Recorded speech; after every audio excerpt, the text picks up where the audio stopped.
The Rack Shop is proud to present this 5th generation Toyota 4Runner with a factory installed raised side rail. We've just installed the Thule Wingbar Evo raised rail base rack system. However, this is with the 50-inch long crossbar, where the Thule Fit Guide is recommending 53-inch bars. So this is still a great fitment.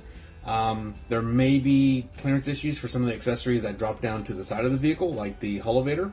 But if you want something a little bit tighter fitting, this is a great option.